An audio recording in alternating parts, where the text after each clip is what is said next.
नमस्कार class 6 UP board के सभी मेरे प्यारे बच्चों को जय हिंद। तो बच्चों आज हम आप लोगों के लिए वार्षिक परीक्षा 2026 के लिए गणित का एक मोस्ट इम्पॉर्टेंट क्वेश्चन पेपर लाए हैं, जो कि बच्चों आपके एग्जाम में 100% आपका यही क्वेश्चन पेपर आएगा। तो आप सभी लोग इस क्वेश्चन पेपर को अच्छे प्रकार से तैयार करके जाना है, ताकि आपके एग्जाम में पूरे मार्क्स आ सकें। तो बच्चों अगर आप लोग वीडियो पर नए हैं तो वीडियो को लाइक, सब्सक्राइब एंड शेयर करना बिल्कुल ना भूलें। तो बच्चों यहाँ पर आपका जो पहला क्वेश्चन है, कह रहे हैं कि 13 की अनुवर्ती संख्या क्या होगी। तो बच्चों अनुवर्ती संख्या का मतलब होता है एक संख्या आगे होना। जैसे कि अगर आपकी संख्या यहाँ पर 16 होती तो अनुवर्ती संख्या कितनी हो जाती, आपकी 17 हो जाती, मतलब कि आपकी एक संख्या का आगे होना। तो यहाँ पर आपका 13 है, तो 13 की अनुवर्ती क्या हो जाएगी, वो आपकी हो जाएगी 14। कितनी हो जाएगी, 14 यहाँ पर आपकी अनुवर्ती संख्या हो जाएगी। इससे आपको यहाँ पर याद रखना है। इसके बाद बच्चों आपका क्वेश्चन नंबर नेक्स्ट है, +9 का योगात्मक प्रतिलोम क्या होगा। तो बच्चों योगात्मक प्रतिलोम आपको पता होगा कि साइन का उल्टा हो जाता है। अगर आपका प्लस का है तो माइनस का, माइनस का है तो प्लस का हो जाता है। तो यहाँ पर आपका प्लस का 9 है, तो आपका योगात्मक प्रतिलोम आपको हो जाएगा -9। कितना हो जाएगा, -9 यहाँ पर आपका हो जाएगा। ठीक है बच्चों। इसके बाद बच्चों यहाँ पर आपसे पूछ रहे हैं कि 144 व 198 का आपको मासा ज्ञात करना है। देखो बच्चों यहाँ पर मासा मुझे ज्ञात करना है, तो आप चाहो तो भाग विधि से लगा लो, या फिर आप चाहो तो फैक्टर वाली विधि से भी आप लगा सकते हो, जिसको हम लोग गुणनखंड वाली विधि भी कहते हैं। तो कई सारे बच्चों को दोनों विधि आती होंगी, तो कई सारे बच्चों को कोई एक विधि आती, तो आपको डरना नहीं है। जो भी आपको विधि आती वो आपको शिद्दत के साथ लगा देनी है बस। तो बच्चों यहाँ पर देखो, आपको सबसे पहले 144 के क्या करने, फैक्टर करने हैं। तो 144 को हम कैसे लिखेंगे, आपको 2 लिखना होगा 4 बार। 2 की पावर 4 आएगा और गुणे में 3 की पावर 2। जब आप वो करेंगे ऐसे करके, जब आप फैक्टर करेंगे ऐसे करके, तो आपके 2 जो है 4 बार ऐसे ऐसे कटेंगे, तो 3 आपके 2 बार कटेंगे, तो ये आपके फैक्टर बन जाएंगे। ऐसे बच्चों जब आप 198 के ऐसे फैक्टर करेंगे, तो आपके जो फैक्टर बनेंगे 198, तो आपके बनेंगे 2 की पावर 1 गुणे में 3 की पावर 2 गुणे में 11। तो ये आपके बन के आएंगे। अब आपको पता है जब हम एचसीएफ निकालते हैं सबसे हम छोटी पावर लेते हैं। तो इसमें देखो आपका उभयनिष्ठ बन के यहाँ पर क्या आ रहा है, तो यहाँ पर आप देखेंगे उभयनिष्ठ जो आपका फैक्टर है वो यहाँ पर आप देख रहे होंगे कि कौन सा है। तो यहाँ पर आपका 2 की पावर 1 होगी, 2 की पावर 2 की पावर 1 इसमें मिल जाएगी, 2 की पावर 1 इसमें मिल जाएगी, 3 की पावर 2 यहाँ पर भी, यहाँ पर 3 की पावर 2 गुणे में ऐसे करके लिख लेंगे। और 11 तो है ना, तो इसको छोड़ देंगे। जो कॉमन होता है सिर्फ वही हमारा एचसीएफ होता है। तो यहाँ पर आपका 2 हो जाएगा, 3 की पावर 2 का बच्चों मतलब होता है 9। यानी कि आप 3 को अगर 2 बार ऐसे ऐसे लिखेंगे तो आपका 3 त्रिके 9, तो यहाँ पर आपका 9 आ जाएगा। 9 दूनी कितना होता है, आपका 18 हो जाता है। तो यहाँ पर बच्चों आपका जो एचसीएफ है वो आपका 18 आ जाएगा। अब कई सारे बच्चों को भाग विधि आती होगी, तो आप भाग विधि से भी लगा सकते हैं। तो यहाँ पर मैं वो भी बता देता हूँ, थोड़ा सा जूम कर देता हूँ। तो यहाँ पर आप देखो 144 को अगर हम भाग विधि से हल करेंगे, तो पहले मुझे अंदर लिखना पड़ेगा 198, बाहर लिखना पड़ेगा 144। अभी आपका एक ही बार जाएगा, ठीक है, 2 बार तो हो जाएगा ज़्यादा, तो यहाँ पर आप करेंगे 1 बार। तो यहाँ पर आपका बचेगा 4, यहाँ पर आपका बचेगा 5। अब इसको फिर ऐसे लिखते हैं, 44 लिखेंगे ऐसे करके। अभी आपका कितनी बार जाएगा वो आपको यहाँ पर चेक करना पड़ेगा। अगर हम 2 बार करके देखते हैं, 2 बार आपका कितनी बार होगा, 108, तो ये आपका हो जाएगा 108। अगर हम 3 बार करेंगे तो आपका ये ज़्यादा हो जाएगा, तो ये आपका सिर्फ 2 बार जाएगा। तो 108 करेंगे, अब करेंगे मान, तो आपके 14 में जब 8 जाएंगे तो आपके 6 बचेंगे, यहाँ पर आपके 3 बचेंगे। कितने बचेंगे, 3 बचेंगे। फिर इसके बाद हम यहाँ पर फिर चिन्ह लगाएंगे, यहाँ पर लिखेंगे 54। क्या लिखेंगे, 54। तो यहाँ पर 36 लिखेंगे, यहाँ पर आपको लिखना होगा 54, तो आपका 1 बार जाएगा। जब आप इसको घटाएंगे 36 में, तो 14 में जब आपके जाएंगे, तो यहाँ पर आपको 14 में जब आप यहाँ पर आपके जाएंगे, तो यहाँ पर जब 6 जाएंगे तो यहाँ पर आपके 8 बचेंगे। इसके बाद यहाँ पर आप देखेंगे कुछ कहीं गलत तो नहीं हो गया, मतलब कि आपको इसी प्रकार से करना होगा, ठीक है। इसी प्रकार से आप जब करेंगे तो आपका जो आंसर है बच्चों आपका वो 18 ही आएगा, ठीक है। सभी बच्चे एक बार खुद से भाग विधि के साथ सॉल्व करेंगे। आपको एक बार ये खुद से करना है, भाग विधि के साथ आपको ये सॉल्व करना है, ठीक है। मैंने आपको ऐसे बता दिया कि आपको ऐसे लगाना है, वैसे आप लगा लेना है। इसके बाद यहाँ पर आपसे कह रहे हैं कि 3:14 का व्युत्क्रम अनुपात क्या होगा। बच्चों अगर आपको अनुपात जैसे कि अगर आपका ऐसे लिखा होता है तो आप इसको ऐसे भी लिख सकते हैं 3/14। अब आपसे पूछा गया इसका व्युत्क्रम बताओ, तो व्युत्क्रम मतलब क्या होता है, उल्टा कर देना। तो मैं जब उल्टा कर दूंगा तो कितना बन जाएगा, 14/3 आपका ये बन जाएगा। इस प्रकार से आप इसको कर देना है। इसके बाद यहाँ पर आपसे तो इसका आंसर आपको हो जाएगा ये वाला, ठीक है। इसके बाद 250 का 300% कितना होगा। तो जो 250 का अगर हम 330% निकालेंगे तो परसेंट मतलब आपका नीचे कितना आएगा, आपका नीचे 100 आएगा।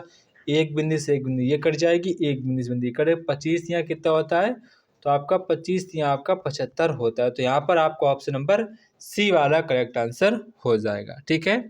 इसके बाद आपका क्वेश्चन नंबर नेक्स्ट है यहाँ पर कि यहाँ पर आपको सत्य और असत्य को छांटना है। तो यहाँ पर आपसे कह रहे हैं कि जब क्रय मूल्य जो होता है विक्रय मूल्य से अधिक हो तो लाभ होता है। जैसे कि अगर आपने कोई चीज़ 100 की खरीदी तो आपको ये होता है क्रय मूल्य। क्या होता है, क्रय मूल्य। और वो आपने चीज़ अगर 150 की बेच थी तो ये आपका विक्रय मूल्य। अब बताओ आपको लाभ होगा कि हानि। तो आपने 100 की खरीदी थी और 150 की बेची तो आपको 50 रुपये का लाभ हो जाएगा। तो यहाँ पर आपका स्टेटमेंट कैसा, बिल्कुल सही स्टेटमेंट है, ठीक है। इसके बाद आपका नेक्स्ट है a+b का जो होल स्क्वायर बच्चों होता है। तो आप बताइए, आपको तो पता ही होगा a+b का होल स्क्वायर होता है a² b² प्लस का 2ab होता है, माइनस का 2ab नहीं होता है। तो ये आपका स्टेटमेंट गलत हो जाएगा। इसके बाद आपका नेक्स्ट यहाँ पर क्वेश्चन है, यहाँ पर कह रहे हैं 5x + 6 आपका एक पदीय व्यंजक। तो आपका गलत है, ये आपका द्विपदीय व्यंजक है। एक पद आपका ये, एक पद आपका ये, तो ये द्विपदीय व्यंजक है। पर यहाँ पर कह रहा है एक पदीय, तो ये आपका गलत हो जाएगा। इसके बाद आपका नेक्स्ट है, जो आपकी कमरे की दीवार है, जहाँ पर आप यहाँ बैठ के वीडियो देख रहे हैं, जो आपकी कमरे की जो दीवार है वो आपकी कैसी होती हैं, वो समतल आकार की होती हैं, ठीक है। ऐसी नहीं कि ऊबड़ खाबड़ दीवार हो, वो बिल्कुल समतल आकार की बनी होती हैं। तो ये भी आपका सही स्टेटमेंट है, आपका सत्य यहाँ पर ये वचन है। तो आपको यहाँ पर पहला आपका सही है, दूसरा आपका गलत है, तीसरा आपका गलत है, ये आपका लास्ट वाला सही है। इसके बाद आपका नेक्स्ट है, शंकु का जो आकार होता है वर्गाकार होता है, बिल्कुल गलत है। शंकु का जो आकार होता है वो कुछ इस टाइप का होता है। तो ये वर्गाकार, तो वर्गाकार आपका वो होता है जिसकी सभी भुजाएं बराबर हों और प्रत्येक कोण आपका 90 अंश का हो, तो वो आपका होता है वर्गाकार। तो इसकी आकृति बिल्कुल नहीं मैच कर रही, तो ये आपका स्टेटमेंट कैसा हो जाएगा, गलत स्टेटमेंट हो जाएगा, ठीक है। इसके बाद आपका नेक्स्ट यहाँ पर क्वेश्चन है, यहाँ पर आपसे कह रहे हैं कि इसको आपको पूरा करना है। तो यहाँ पर आपका a² लिखा है, b² लिखा है, तो यहाँ पर आप क्या लिखेंगे, प्लस का 2ab। क्या लिखेंगे, प्लस का 2ab यहाँ पर आपको लिखना पड़ेगा, ठीक है। प्लस का 2ab सिर्फ यहाँ पर आपको लिखना पड़ेगा, ठीक है।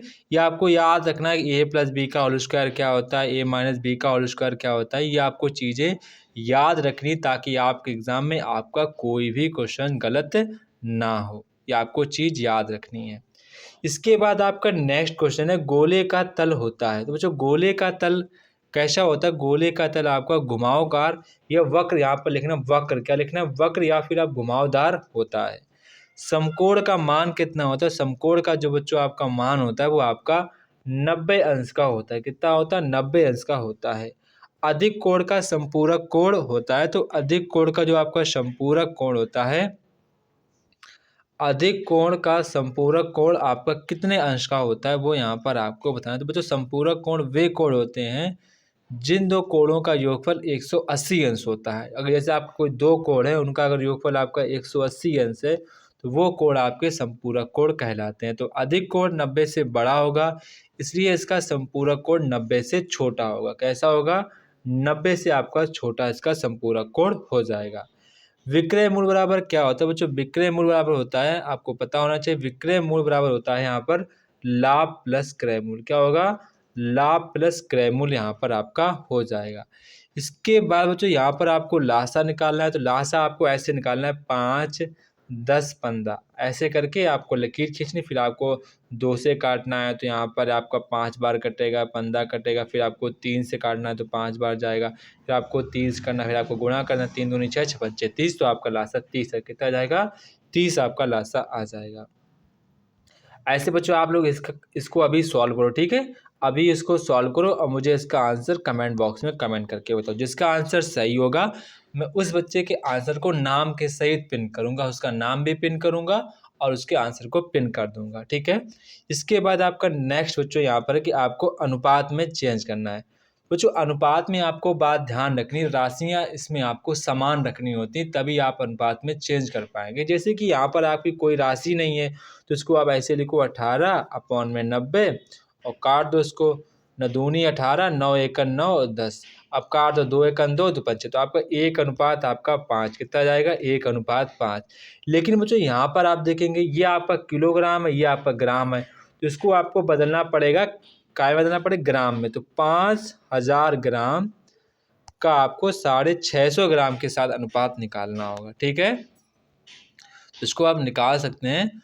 तो आपको जब इसको सॉल्व करेंगे, जैसे कि यहाँ पर मैं सॉल्व कर देता हूँ, 5000 बटे में लिखेंगे 650, 0 आपका कट जाएगा, 5 से काट दो, 5 एकन 5, 0 5 अनुपात 355, तो आपका आ जाएगा 100/13। आपका कितना जाएगा? 100/13 यहाँ पर आपका आ जाएगा, ठीक है। इसके बाद 25 का 250 का 300% कितना होगा? तो 250 का अगर हम 300% निकालेंगे तो अभी मैं बता चुका हूँ, तो आपका पेटे में 100 आएगा, जो कर तो कितना आ जाएगा? आपका 75 आ जाएगा। कितना जाएगा? 75 आ जाएगा, ठीक है। जिससे ये कट जाएगा, इससे ये कट जाएगा, 25 या 75। इसके बाद 678 लीटर का 678 का मतलब होता है गुणा, 75% का मतलब 100 करेंगे। अब इसको आपको सॉल्व करना है, कट कर दो, 25 या 75, 25 चक्कू 100, ठीक है। ऐसे काटना होगा। फिर आपको इनका गुणा करना, फिर भाग देंगे, तब आपका आंसर आएगा 508.5। 508.5 आपका आंसर निकल के आएगा। इसके बाद जो यहाँ पर आपको सॉल्व करना है इसको, तो ये आपका लिखा है a² प्लस का 8ab प्लस का 5, प्लस का अंदर गुणा करें तो आपका प्लस का 3ab कितना हो जाएगा? प्लस का 3ab माइनस का 4a² प्लस का 8। आप देखो ये आपका a² लिखा, ये भी आपका a², तो ये आपके पद से ऐड हो जाएंगे। तो ये आपका माइनस का, ये आपका प्लस का, तो आपका बचेगा कितना? माइनस का 3a²। ये आपका 8ab है, ये आपका 3ab, तो आपके हो जाएंगे 8 3 11ab। कितने हो जाएंगे? 11ab आपके हो जाएंगे। इसके 8, ये आपका 5 है, 8 तो 8 5 13, तो ये यहाँ पर आपका आंसर आ जाएगा, ठीक है। इसके बाद आपका नेक्स्ट यहाँ पर है x plus y plus z. आप गुणा करेंगे माइनस, तो आपका हो जाएगा माइनस का x, माइनस माइनस आपका हो जाएगा प्लस, प्लस का y माइनस का z। तो माइनस से आपका कट जाएगा, जेड से आपका कट, तो आपका आंसर आ जाएगा 2y। कितना आंसर आ जाएगा? 2y, क्यों बाई आपकी नहीं कटी तो यहाँ पर आपका बाई वाई हो जाएगा ऐड, तो आपका आंसर आ जाएगा 2y। यहाँ पर आपका आंसर आ जाएगा। अब बच्चों यहाँ पर आपको x और y की दी गई वैल्यू, तो x बराबर आपको पहला पूछा है x + 10 की वैल्यू, तो x वैल्यू आपको दी गई 5, रख दो 5, तो आपका आंसर आ जाएगा 15, ठीक है। y बराबर आपको दिया गया 6, तो 6 दिया गया, 6 माइनस कर दो 4, तो आपका आंसर आ जाएगा 2। इसके बाद आपका नेक्स्ट है x प्लस वाई माइनस का 10, तो x की वैल्यू कितनी है? 5, y की वैल्यू कितनी है? 6 माइनस 10, तो 6 5 आपका कितना हो जाएगा? 11, 11 माइनस 10 को कितना आंसर आएगा? 1। कितना का आंसर आएगा? 1। इस खत्म। इससे आपका नेक्स्ट है यहाँ पर x प्लस वाई की वैल्यू पूछी गई है, तो x की वैल्यू कितनी है? 5, y की वैल्यू कितनी है? 6, 6 5 11, तो ये आपका आंसर हो जाएगा। तो इस प्रकार से बच्चों आपको लगाना है। बच्चों नेक्स्ट पेपर आप लोग मुझे कमेंट बॉक्स में कमेंट करके बताएंगे कि नेक्स्ट पेपर आपको किस सब्जेक्ट का चाहिए। आप सभी बच्चे मुझे कमेंट बॉक्स में कमेंट करके बताएंगे। तो जय हिंद बच्चों, फिर मिलते हैं अपने नेक्स्ट वीडियो पर।